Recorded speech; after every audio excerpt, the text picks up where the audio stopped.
Hi friends, Teacher Luke here and welcome to the final video in my series on the most challenging question types on the Duolingo English Test. Today, we're tackling a question a lot of my students find to be particularly difficult. It's interactive listening and summary. This question type is especially tricky because it is divided into two parts. Part 1 is called Listen and Respond, and part 2 is Summarize the Conversation.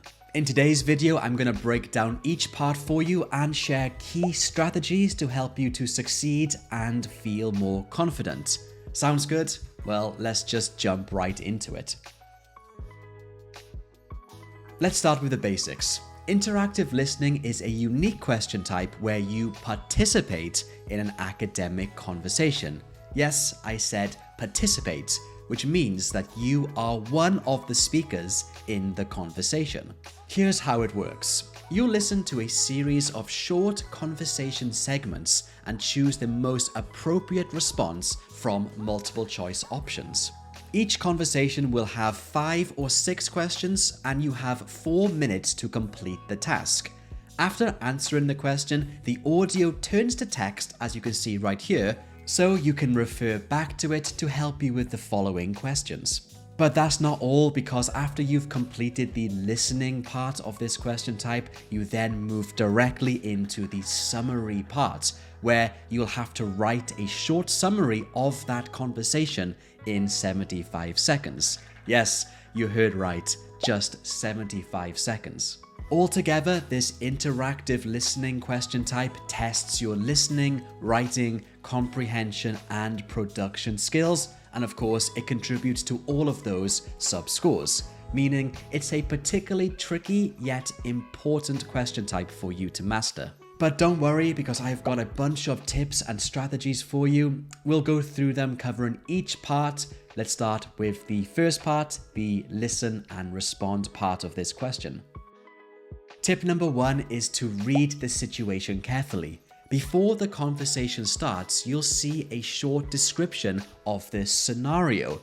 So pay close attention to the details of this scenario, such as the relationship of the speakers. Are they professor and student or student and student? And of course, the topic. Focusing on these two things will help guide your choices and give you some really useful tips to choose the correct answer.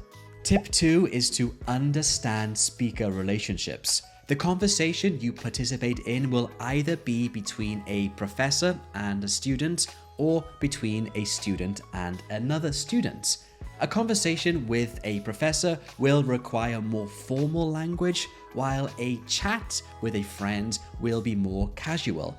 So you can use this information to eliminate inappropriate options.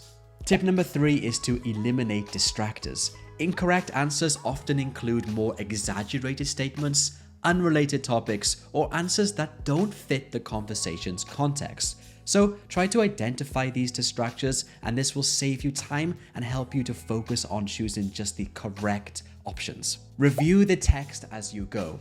Once you've chosen your answer, the audio does turn into text, allowing you to see if you've selected the correct response and also read the correct answer. So use this text to review earlier parts of the conversation, as there might be clues to help you with any upcoming questions. Really, don't overlook these hints because they can make a big difference. Tip number 5 is to always guess if you're unsure. Never leave a question unanswered, because an unanswered question is 100% incorrect. So even if you're unsure, take an educated guess to keep moving forward. You'll be able to see if your answer was right or not, and if you get it correct, that will give you some confidence. And remember, you can still earn partial points for this question type, even if you get 1 or 2 wrong. So don't stress if you get 1 wrong, just keep moving forward. Now let's take a look at some strategies for writing a summary. A lot of test takers find summarizing the conversation to be really challenging because you have to summarize the conversation you just had in a very short amount of time, just 75 seconds. And because you only have 75 seconds, it means you need to be well prepared in advance and learn a simple structure for summarizing a conversation. Of course, I do have a simple structure which I'm going to teach you right now, along with some other tips to help you succeed on this question type. Number 1, paraphrase the situation. For your first sentence in your summary, start by rephrasing the scenario. For example, the scenario could be, you are a student in a journalism class discussing cultivating sources. And the first sentence of my summary, I asked my professor to explain the concept of cultivating sources during today's journalism class.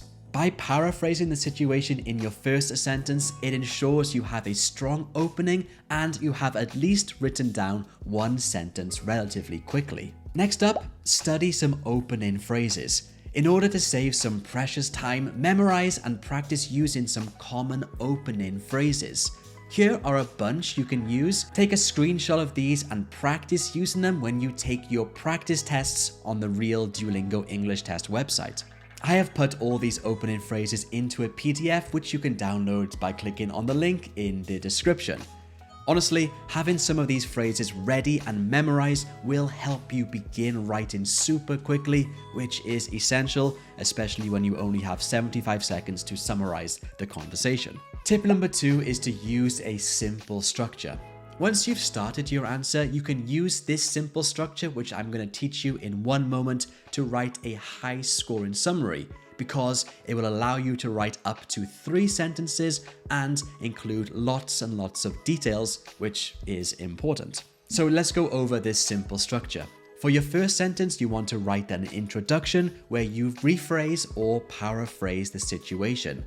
Start by explaining who you spoke to and what the conversation was about in general. And like I mentioned earlier, you can paraphrase the situation and use those opening phrases to help you to do this well. Now, for your second and possibly third sentences, you want to go into details. Here, you can highlight the key ideas or main points discussed during the conversation. And for your final sentence, you can talk about the outcome. Conclude what was decided and what you learned from the conversation. And here is a full example so you can see it in action. I had a conversation with my professor about the low grade I got in my English writing class. She suggested I use the university's online grammar and writing resources to improve my advanced grammar and learn to organize academic essays. I agreed with my professor and said that I'd begin using these online resources right away. Don't worry if you can't cover all 3 parts in your answer. Simply keeping this structure in mind will help you write a clear and organized response.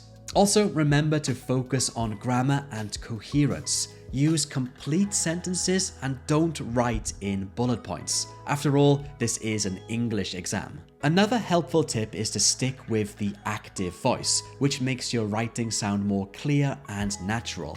So use pronouns like I and we along with active verbs to help keep your sentences direct and easy to understand. Tip 3 is to practice writing under time pressure. So last but not least, of course you need to practice. With only 75 seconds to write your answer, practice is essential. Practice every single day to get used to typing quickly and summarizing effectively within the short 75-second time limit. The more you practice, the faster you'll become and the more confident you'll feel. And that's it for today's lesson on interactive listening and the summary question. I hope this was helpful. Do you have any questions? Write them below in the comments and I'll make sure I answer as many as I can. And if you haven't already, I recommend you watch this video right here, which will help you with another tricky question. It's called Read and Complete. And of course, I cover lots of strategies and give you some practice questions to help you to get really confident with this question type. So click here and I'll see you in this video right now.